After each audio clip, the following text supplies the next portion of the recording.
Hello and welcome to Read All About It, the podcast where people talk about their favourite and not so favourite books. Join me, Paul Cuddihy, as I take each guest on the literary journey of their life, from their most cherished childhood read and a book they'd recommend to anyone, to the book they couldn't be paid to read again, and much more in between. So listen, enjoy, subscribe and spread the word about the Read All About It podcast. Hello and welcome to the latest episode of the Read All About It podcast, and I'm delighted to be joined in this episode by Kirstin Innes, who is a novelist and a journalist. Kirstin works as a journalist in freelance arts PR when she's not writing, and for a number of publications including The List, The Scotsman, The Herald, The Independent and The Pool. Well, she's also worked for a number of excellent organisations. She's also performed at various spoken word nights and festivals. Well, she founded, programmed and presented the literary cabaret night Words Per Minute, which ran between 2010 and 2014. The following year, Kirstin's first novel, Fishnet, was published to great acclaim and it won the Guardian Not the Booker Prize that year. Her second novel, Scabby Queen, came out in July this year and has already garnered plenty of well-deserved praise from readers and critics alike. Kirstin, thanks for joining me on the Read All About It podcast. Oh, thanks for having me. Now, I have to say this is a first for me because it's the first time I've actually been interviewing one of the guests as I'm reading their book. Oh, that's weird. So, and just to, although this is only going to come out as audio, just to prove that I do have a copy. Yes, holding it. Oh, it's signed as well. It is signed. It just says Kirstin Innes, hello. So there you are. Is it? Oh, sorry, that was probably, I did 750 of them in one night, so that was probably around about 2 o'clock in the morning when. That's impressive. But I'm about a third of the way through and really loving the book. So what I was going to, obviously in the course of the podcast, we'll chat about your various book choices. But in terms of Scabby Queen, that's just coming out, I said it's already got a lot of praise from readers and critics alike. The first thing I wanted to ask was, what was it like when you suddenly check your phone and the First Minister of Scotland is busy tweeting about how much she loves your book? She private messaged me first. She private messaged me like 3 days before to say that she was reading it. And she'd started following me on Twitter 2 days before that, which was the day that the Scotsman had done a big write-up of it. But yeah, I walked through holding my laptop screen and I was like showing this to my partner, like, look at this. It's just kind of, the wee pretendy people that you make up in your head and make talk to each other. And then the people who are kind of appearing on your television screen on a daily basis, kind of narrating a pandemic to you as well. For those two worlds to collide, that was pretty surreal for a start. But it was awesome. Also, I think it's really good that she kind of said, private messaged me that she was reading kind of the books to sort of as her kind of escapism from all the work of the pandemic. Because I don't think she's had a day off since March. And I think that's really encouraging. Actually, I think it shows somebody who can empathise for sure. If you're kind of switching off by reading books, I think that's important. And also, it's important that people in that sort of position are switching off at some point and taking some time for self-care because they can't be machines. But yeah, that was amazing. that was proper strange. And she could kind of open up her own book club afterwards. My book shot up the Amazon charts. It hadn't even come out and she tweeted about it and it shot up the Amazon charts for that week, which was pretty impressive. That way as readers and obviously you as a writer, to have someone that, obviously she's praising your book, but she is so supportive of Scottish writers, but also just as a role model for people who want to read that. I think it's great that a politician, as you say, has been able to switch off, but is so positive about books and the power of books and the power of reading. Yes, absolutely. Yeah, I think it was Val McDermid who was interviewed last week saying that she thinks that readers make the best leaders. And I think that's true. But yeah, also just to kind of be continually flying the flag so genuinely as well for Scottish writing is a pretty wonderful thing. In terms of the book itself, obviously that's a pretty high profile praise, but you must, because I imagine there's that trepidation, you've put so much into the book, but until it actually comes out and people start reading it, you're never sure until you get the reaction, but you must be delighted at the reaction that you are getting for Scabby Queen. Yeah, it's been pretty wonderful actually. The press reviews have been universally praising the reader reviews. There have been some negative and some positive as well. But that's, you wouldn't really expect anything less. But people are getting in touch with me. So many people are getting in touch with me on all the social media and email, just kind of saying wonderful things and saying that it's moved them in some way, and that means a lot. I'm completely in awe of anybody who can read anything right now, and seeing as most people seem to be making their way through a 400 plus page book in 2 weeks in the middle of a pandemic. I'm pretty impressed with them. So, because sometimes as well that when you come to a book that has got so much praise and so much universal praise, you come with it with such expectations, and you hope, as a reader, I'm talking about myself, you come and you hope it lives up to the expectations, because then you're never quite sure if it's some of it the hype. So when I started reading it, and immediately from the first chapter in, and I love the way it just switches from character to character, but telling that story. And so I think you're just immediately in the book. There was one reviewer she was on Amazon first of all, and then she followed me around to Waterstones as well, and she left a 1-star review, and she said she got to page 26 and she was disgusted because she did actually say disgusted, and I hated it, but she only read to page 26 because it just jumped around between so many different narrative voices. And I was thinking, page 26, you've only had 2 narrators in there. It's I don't know. Something wasn't for you, pal. But no, that's lovely to hear. I should stop saying the negative things, really, shouldn't I? I should say the positive. Yeah. Also, I always remember speaking to a guy, Martin Gregg, who runs a publishing company, Backpage Press. They do a lot of sports books, and he always, when he checks the Amazon reviews, he always says the 5-star, they're also obviously gushing with praise, but the 1-star, he says there's nothing you can learn from them, because a lot of that would have barely read it. And he said the ones in the middle, that's when you get some interesting praise, interesting criticism. So I think if somebody's left a 1-star, then listen, you just say, well, they've bought the book anyway, so I'm okay with that. I got that. I'm fine. I'm totally fine with it. Exactly. I mean, we'll talk more about the novel in the course of the podcast, because I actually think that idea of the different characters, the different voices, apart from the fact that I imagine the challenge of that as a writer, because you're having to draw so many different characters, but that I think that's such an appealing thing for a reader. Definitely is for me. I've always gravitated towards books that have got interwoven stories and differentiating points of view, and I'm not usually so much of a fan of, despite my first book pretty much being like that, I'm not really as much of a fan of where you follow one character's story all the way through. You're inside one character's, Catcher in the Rye sort of thing, where you're inside the one character's head all the time. I often find that a bit claustrophobic. I like to come out and see the kind of the 360 degrees on other people's points of view, and the way that you get those little kind of intercuts. I think that's the interesting bit of fiction, that you can jump in and out of different people's heads and kind of get a more rounded picture. Well, it certainly works in Scabby Queen. So, so far so good for me. So I'll not be following you around to Waterstones to give you a 1-star review. Now, in terms of as I say in the podcast, what I just like to do is take people on their own literary journey. And do you know what I found actually with a lot of the episodes? I kind of feel that I'm almost having to start with an apology for having to put you through this agony of having to try and choose just one book from each of the categories, because I know it's an impossibility, even, and you've kind of whittled it down to a couple for each category. And even then, I know. Apologise. No, listen, there's no rules in this podcast, so you're okay. But I know how difficult that is, because how do you choose your favourite book from childhood, or a book you'd recommend to anyone? Because there's so many. Yeah, there really, really are. But it's good to be kind of disciplined and think about it a little bit, even though I didn't quite manage the discipline bit. Sorry. No, listen, it's fine, because one of the guests, I think, probably listed about 3 times as many books, and then actually as we were doing the podcast, I thought there'll be other guests who'll listen to this and go, well, I managed to get it down to 1 for each category. How's she going to like that? There's no rules, so you haven't broken anything. But in terms of the first category, it's your favourite book from childhood. So there was 2 books that you'd chosen. One was Little Women by Louisa May Alcott, and then Anne of Green Gables by L.M. Montgomery. In terms of Little Women, what was it about that book, first of all? They're kind of quite cliched choices in terms of books that made an impact, but I think they're there for reasons.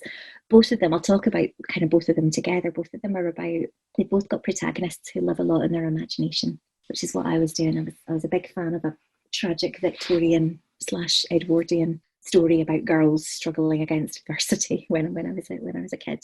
and both of those kind of fit that mold. But they're both protagonists who use their imagination. Young female protagonists write and dream and read a lot and kind of create additional worlds around the ones that they're living in. So I think both of those things really appealed to me as a kid. Little Women as well. I always wanted sisters, and I didn't have any sisters. And I had a younger brother, but he was not so interested in dressing up and being in my plays much as I tried to make him. Yeah, and I don't know, I really like the depiction of kind of female community there as well, and Little Women. Anne of Green Gables, I just kind of took to it because I don't know if you can see it on the Zoom, but I'm a very, very freckled person, and Anne of Green Gables is beset by her freckles and she hates them.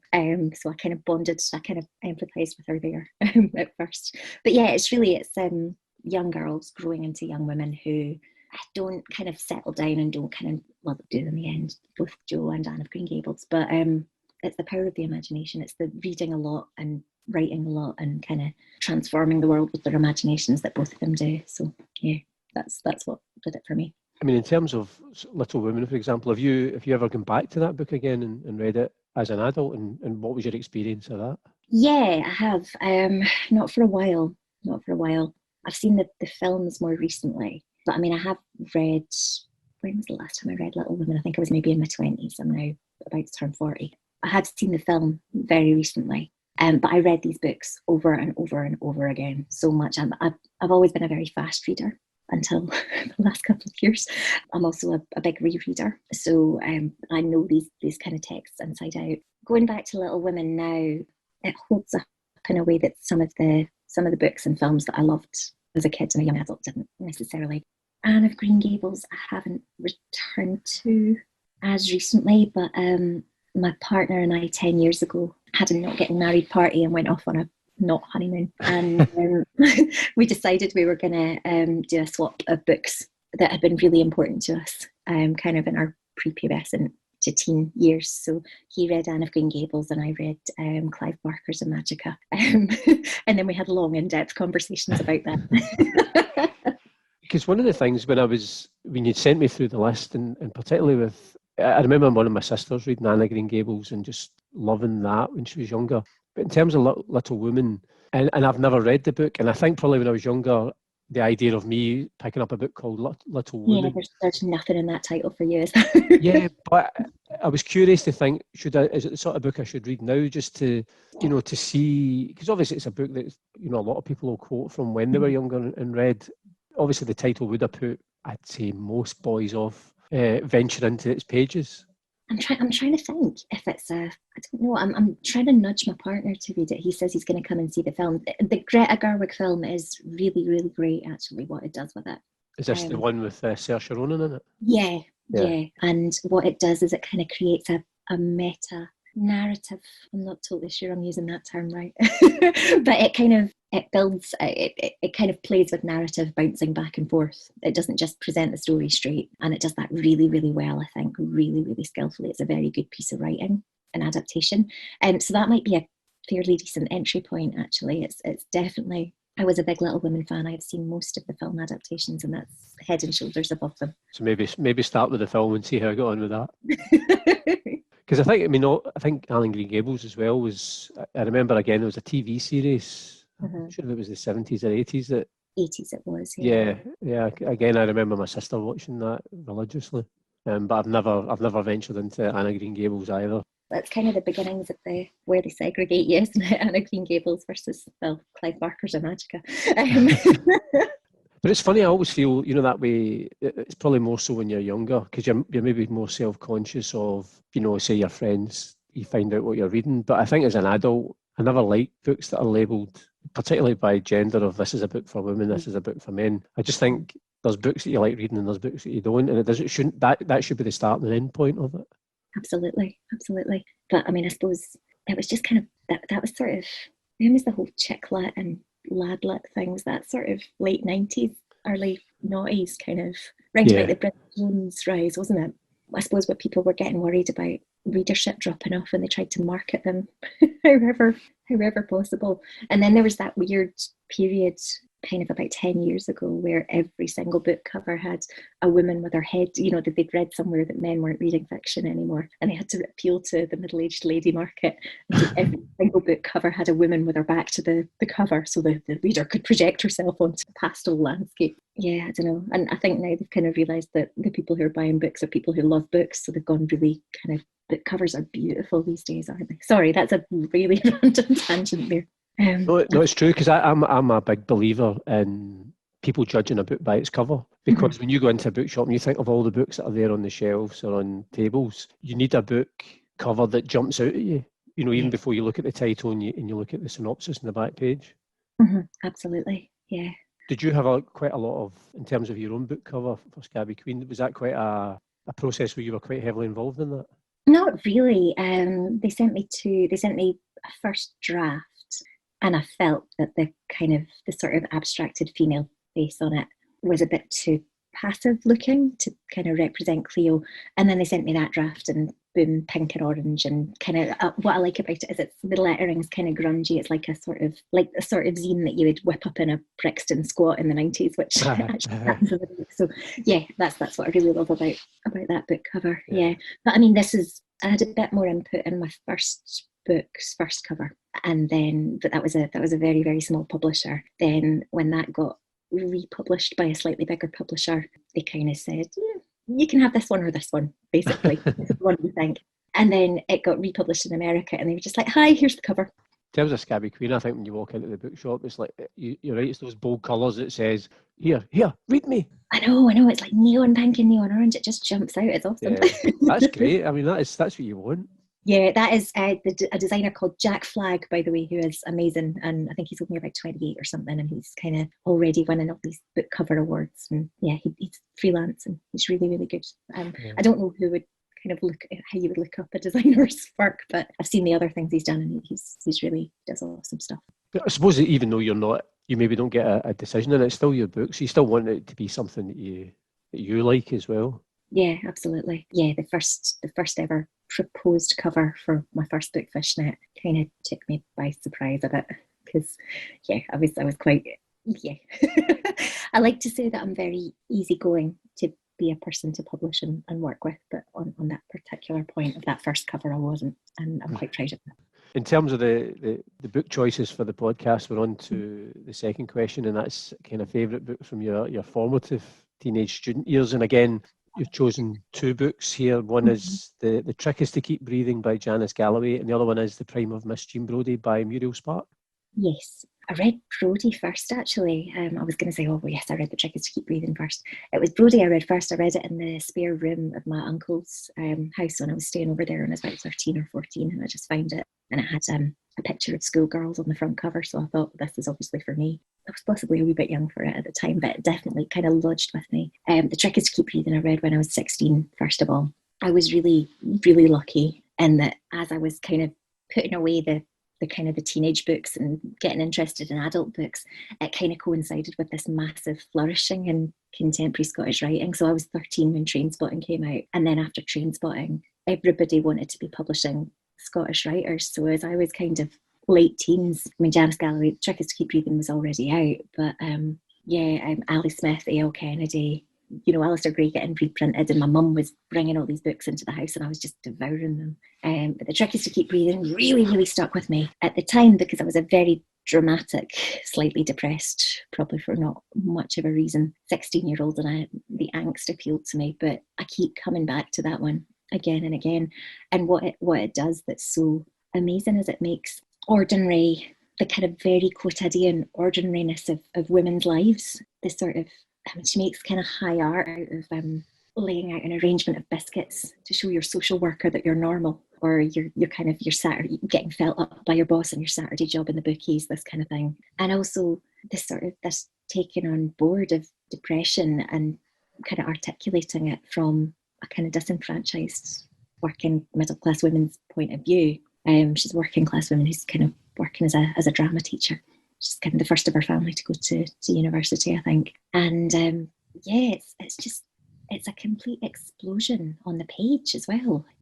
She just shunts the words and the phrases around into the margins, kind of express how she's feeling when actual normal sentence structure won't do. It's sort of it's avant-garde in places as well. It's kind of that she's using such quotidian subject matter to do that. I still think it's extraordinary.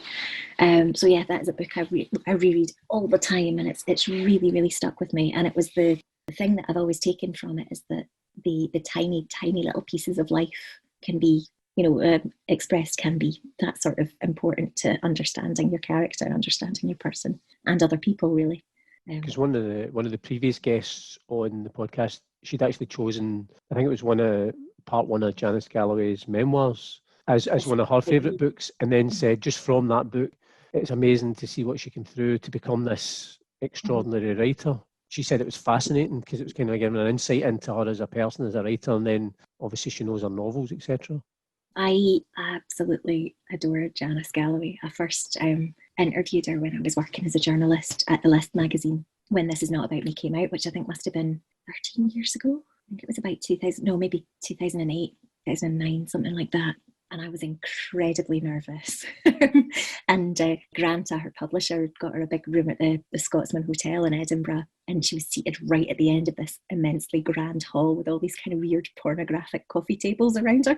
And you had to sort of approach her like you were approaching the Queen up the centre of the room. But since then, I've kind of met her more as a writer. And then we both did a lot for Muriel Spark's centenary. We both did a lot of events together because we're both deep steeped in Muriel Spark. And since then, she's become a friend, and it's wonderful. I get these lovely emails from her. She knitted my littlest child a teddy bear. And I got to guest programme a slot at the first ever a strand of the first ever Paisley Book Festival in February. And I got to have Janice on, and I got to fill this, the whole of Paisley Arts Centre with Janice Galloway fans who were just overjoyed to meet her. And I think she was she was a bit sort of confused as to why people would still want to be coming and hearing from her. And I think I resisted saying, because you're an actual queen. Because that must be really nice. As you say, you start off, you only know her through her words, through her books, but that evolves through your professional life. Yeah. And then it takes it into your personal life where you develop this friendship, which again is just, obviously must be a great side effect of the work that you've done. Yeah, it's wonderful. She's actually coming round for tea to see my wee boys on Thursday afternoon. I can't quite get my head around it still, to be honest. I think if there's a few things I'd want to zoom back in time and let me, wee 16-year-old me in 1996 go, and that's definitely one of them. I mean, in terms of when you look back to either from your childhood or even when you're moving into those kind of teenage formative years, was there always something that, as well as being obviously a reader, was there always that spark of wanting to put your own words down on the page, and were you doing that at the time? Yeah, always. I've always been a writer. When my grandma died, my mum found all these stories because my mum's a single mum, and we would kind of be round at my grandma's quite a lot after school. And my grandma had her old typewriter that she used to thunder off disapproving letters to the local Labour Party. And I would, from about 7 or 8, I was sitting there on this typewriter trying to write wee stories, kind of illustrate them. I've always written. It took me till I was about 28 to show anybody any of these stories, but I have always been writing stories. Because that's quite a nice thing if you've kept them. Because I used to always say, because I was always like that, I always wrote stories when I was a wee boy, and I've always joked with my mum that she should have kept them on the off chance that I became really famous, and then she could put them on eBay and make some money out of me. But to have that kind of tangible link back to when that first started for you, that's a really brilliant thing to have. Yeah, it's nice. It's pretty wonderful. My mum says that when I was about 8, she said that I would, when people asked me what I wanted to be, I said I wanted to be a teacher in the daytime, a nurse at weekends, a ballerina in the evenings, and write books in my spare time. So one out of 4, so I'm all right. See, that's impressive. One of my daughters, when she was wee, and I think her gran had asked her what she wanted to be when she grew up, and she said she wanted to be a bin man because they only worked 1 day a week.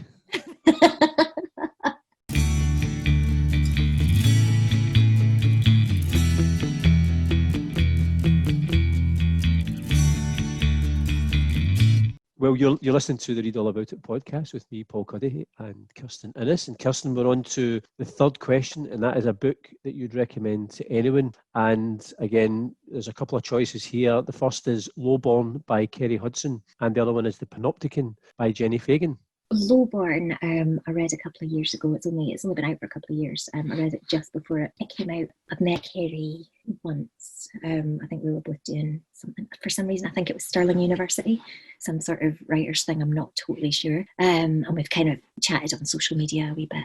Yeah, so Lowborn was sent to me, and I think it was Kerry and I think, were born in the same month of 1980 in Scotland. And what really, really hit me was that I recognised the pop culture structure. It's a memoir. It's her memoir of growing up, and I recognised the pop culture structure, the ephemera that surrounded her: Kylie Minogue, slap wrist bracelets, push pop lollipops, this sort of thing. But apart from that, I had a fairly comfortable, just unsettled upbringing, and Kerry was kind of growing up in the Lowborn subtitle, I think, is growing up in.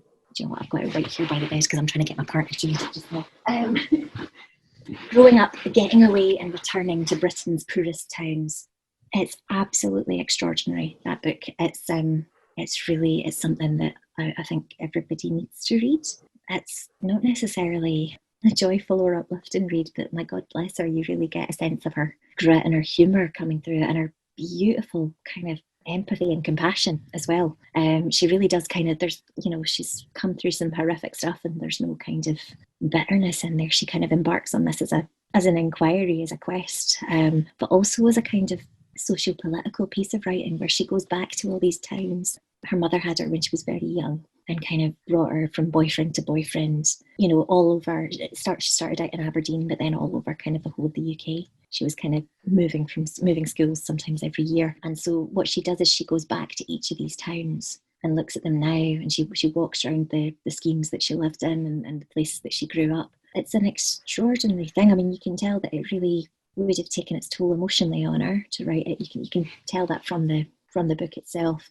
But it's so good that she's done it, and it's just it's beautiful writing that you lose yourself in, whilst also being awakened, kind of shocked out of a lot of complacency. So yeah, that's the one. That's the main one that I buy for people for presents at the moment. But I also buy The Panopticon by Jenny Fagan, which is another absolutely mind-blowing piece of writing by another female Scottish writer of my generation, pretty much the same age as me. Have you read the Panopticon? Do you know that one now? No, I haven't read it. You're about the second or third person on the podcast that's recommended it. It's brilliant. It's like just kind of amazing, weird gothic fiction. So it's about a girl. This is fiction. It's about a girl called Innes who has grown up in the care system since she was born. She's no idea who her family is really. She was fostered at one point by a sex worker who's been killed. And she and the other kids in the care system are taking drugs and just, getting in trouble with the police. So it sounds very kind of gritty realist. But what Innes has got, which is kind of bringing us back to Little Women and Anne of Green Gables, I guess, is she's got an imagination that completely transforms everything around her. So it's this amazing work of kind of magical realist, gothic, dark, beautiful stuff. She rides off on a gargoyle at one point, all set in an East Lothian care home, or kind of nominally set in an East Lothian care home. Yeah, and it's wonderful. Jenny adapted it herself for the National Theatre of Scotland last year, the year before. Honestly, this whole pandemic's completely screwed up my sense of time. I don't know about you. And yeah, again, blimmin' extraordinary bit of work. So yeah, those are my two that I get for everybody and anybody. Lowborn came out as a paperback quite recently, so yeah, I've got it on my pile of books to read, because I read a novel that Tony Hogan bought me an ice cream float and then Before He Stole My Ma, which I thought was brilliant. Even just for the title alone, I think you'd be obliged to read it. But I'm really looking forward to reading Lowborn. Yeah, it's not a slog. Sometimes you get that sort of. There was a real trend after Angela's Ashes came out, wasn't there, for sort of My Terrible Life kind of. Yeah, and it's not a slog. This one, it's just a beautiful, beautiful work. It's a genuinely empathetic and interesting sociological experimentation. Does that make sense? Yeah. Do you know what I always admire, because I just finished reading Catherine Simpson's memoir when I had a little sister, and again, I'm guessing it'll be the same thing with Kerry's, but what I admire about people there's a real element of courage in your writing when you're writing a memoir, because you're kind of bearing your soul to the public, and that I'd imagine that takes a lot for people to. As you kind of touched on the fact that it must have taken a lot out of her, just in terms of putting that down on the page. Have you seen I May Destroy You, which is the BBC series which just aired by Michaela Cole? No, I've not seen it yet, no. She's a TV writer, and she stood up at the Edinburgh Television Festival, I think, in 2018, and spoke about how she'd been sexually assaulted and then kind of asked to kind of carry on working and kind of pushed into bringing that into her work a bit. And this piece is her kind of response to all of that. So it's another kind of interesting use of kind of real life trauma in that way, and that chimes in with what they're doing. But I think there's a duty of care that people sometimes maybe forget. If you're asking somebody to stand up there and basically bare their soul and their childhood trauma, you know, whether it's in print or not, you know, you get a sense in Lowborn of Kerry feeling the pressure of the deadline and feeling the pressure of writing this book. And it kind of makes you wonder about how much we're asking people to sort of bare of their souls, increasingly kind of nowadays for entertainment. Yeah, so the book that you couldn't pay me to read again, which does feel a wee bit harsh. I'm a freelance writer. I will pretty much read anything that you pay me to read.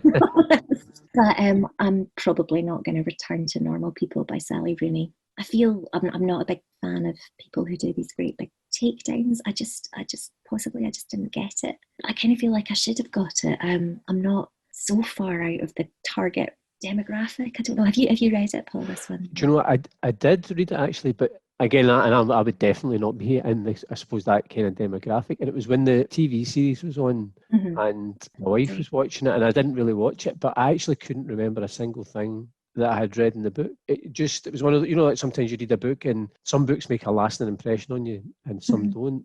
And I think it was just one of those ones that I read, but then I just moved on.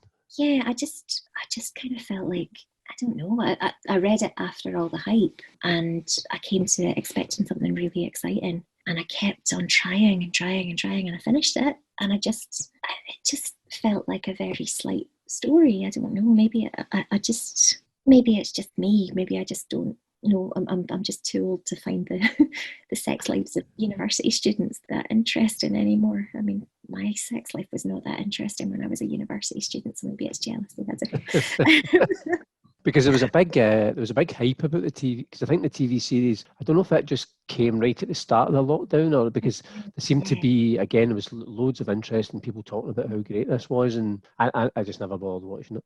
I got 3 episodes in, and I was really, really trying. I don't hate it. I just don't get it. I'm just looking for something else. There doesn't seem to be anything else in there. It just seems very much surface level. It's well written. I believe in those characters, but yeah, I don't know. Just kind of, I just don't get the hype. I just don't.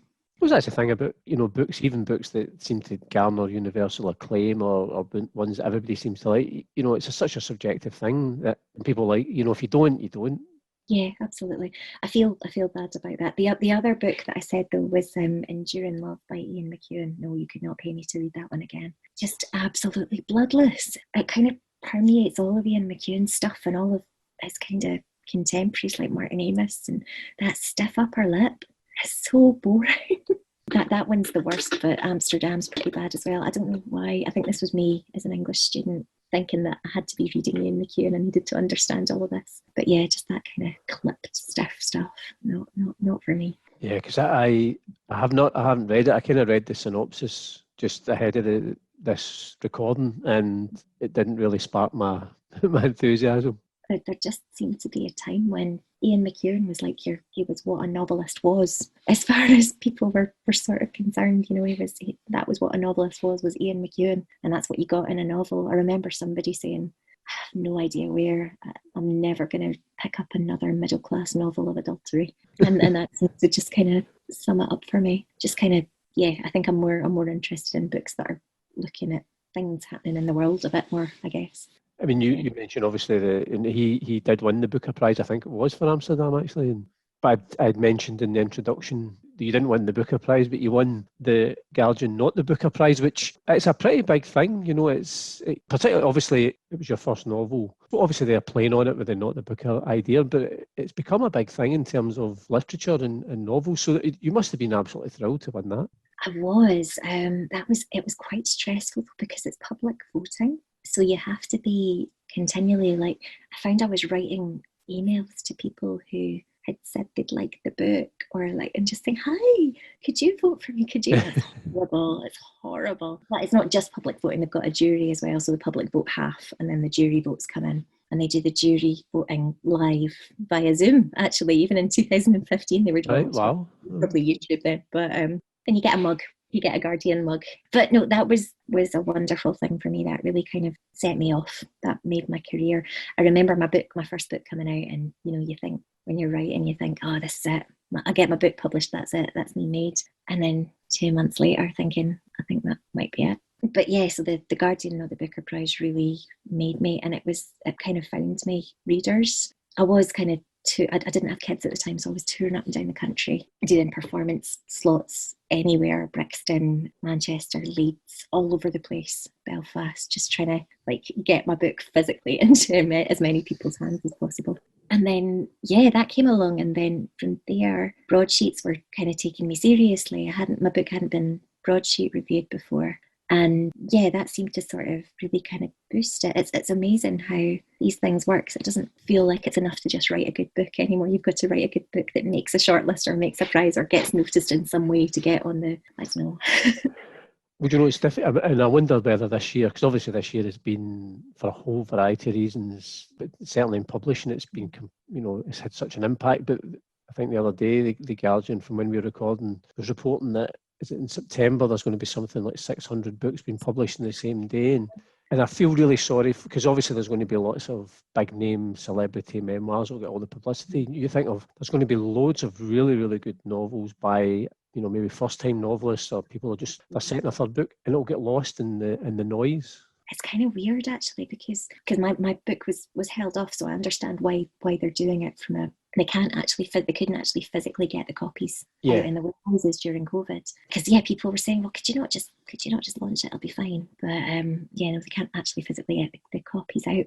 I think Gabriel Krause, who he's on my publisher, and he's on the Booker long list, and they've published his book as an ebook in advance, kind of done that just to kind of jump over the 3rd of September date. But yeah, it's really intense. It's kind of, it just seems so strange that there are just these kind of still these sort of set ways of getting a book seen by people, but they are changing. I mean, Bookstagram and BookTube are big things now that I've had very patient publishing marketing people explain to me about how people going on YouTube to talk about. I'm not a big fan of watching streaming, so I don't watch them very often. But yeah, apparently people going on YouTube to talk about the books they've read and just kind of sit in their living room and hold them up has been big for a while, and taking beautiful shots of your book covers and that sort of thing is big on Instagram. No, because I just feel, like as a reader as well, that again, with 600 books coming out at the same time, there's not space in all the bookshops for all those books. So there's probably some wonderful books that we're going to miss out on because, they maybe just not as big as names. They don't get the attention they deserve. Yeah, I really feel for those first-time writers, actually, because I remember that slump. I remember the excitement and the slump. And you honestly do think that this is it. When you get your publishing deal, this is my big chance. This is my big breakthrough. This is it happening. But yeah, I really, really, really do feel for these authors. 600 in one day. I know, it's extraordinary. Yeah, and the fact is as well that there's been all these, everybody's kind of aware of it. There's been all these articles about it, and that's just going to be like air slowly seeping out of their balloons. And like you said, as readers as well, we're losing the chance to experience some totally wonderful books that must be brilliant to have had, publishers that reading them in the first place. In the last year or so, I stumbled upon a really good magazine called Strong Words, a magazine that basically just reviews books. Basically a one-man show, a guy called Ed Needham. I think he used to be a journalist. So he does all the reviews. I think he designs the magazine, he edits it. It comes out, maybe there's 9 or 10 episodes a year, and he's got, new hardback books, new fiction books, crime books, graphic novels, non-fiction books. And it's just, by the time you finish reading it, you think, I'm going to have to buy about another dozen books. It's a really good platform to kind of try and promote books, and it's for anybody who loves books and loves reading, it's a really good magazine. Is it kind of hard copy magazine? Or? Yeah. I just subscribed online, so it's well worth reading. In terms of we're on to the last question in the podcast, and that is either the last book that you read or the book that you're currently reading. Again, you've mentioned a few, but you also kind of touched on just the chat, which I think probably a lot of people have had because of the disruption in everybody's lives of, I suppose, focusing on, time to read. I'm kind of surprised that I just haven't read for the last 5 months. I mean, I have got 2 very small children, but I've managed to make time for reading before lockdown. But no, just I think apart from just being completely exhausted by trying to work and look after 2 little children who need you all the time, and it's just been the 4 of us in the house. I'm not really kind of playing this as a sob story because everybody is in the same position.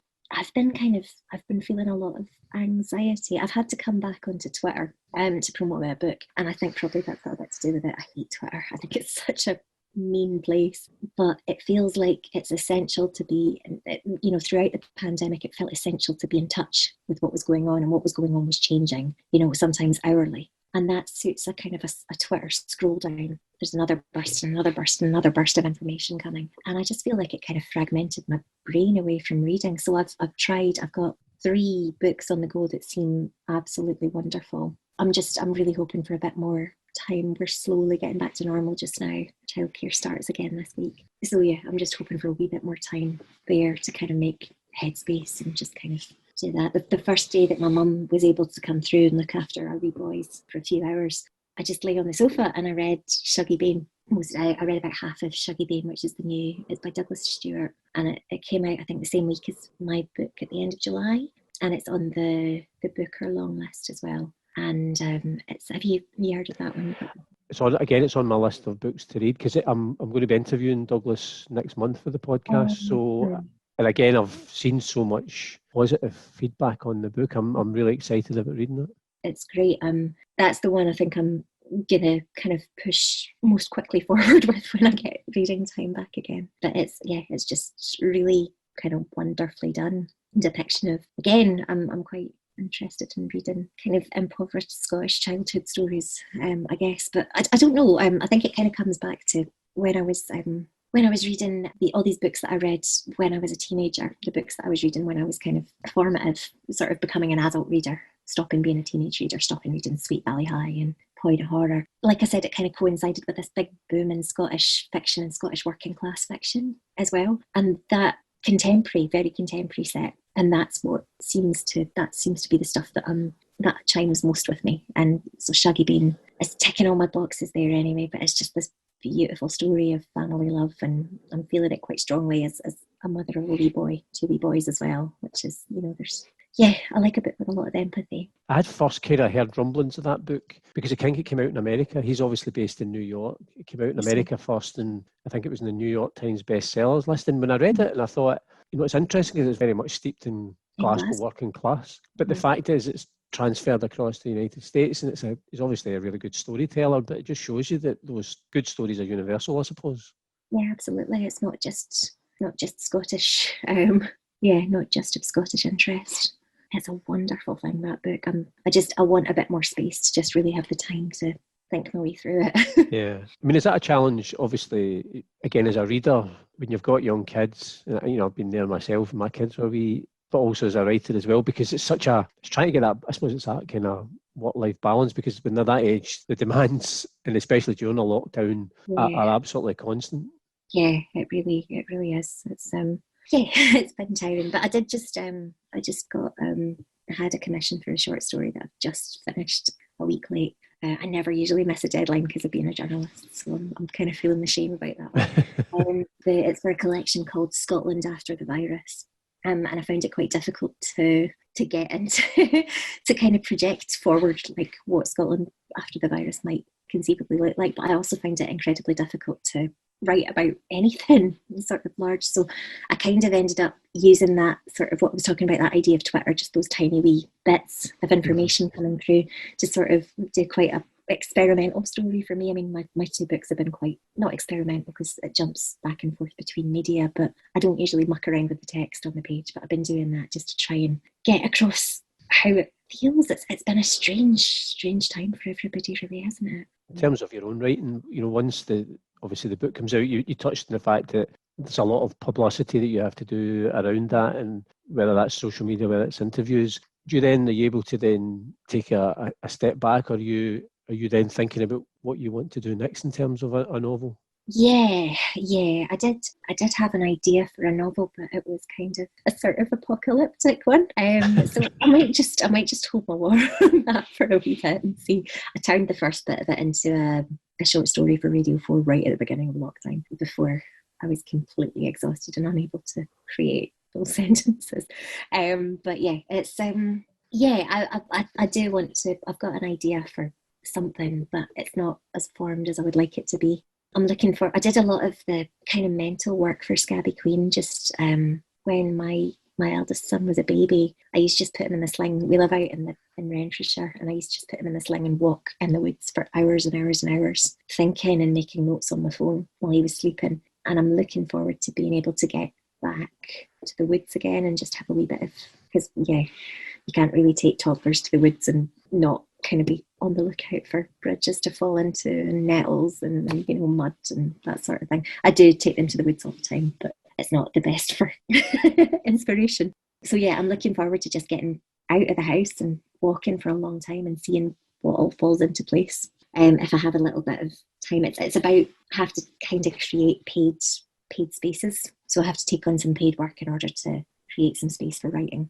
And in terms of Scabby Queen, we said right at the very start about how the reaction to it, how positive, and is it just a case of then hoping that, as many people as possible read it, or, you just want the positive reaction to it just to continue? And people seem to like this book though. I'm really glad, because I like it. My first book, I've kind of gone off a wee bit, but this one, I finished it 2 years ago. It actually took quite a long time to come through the publication process.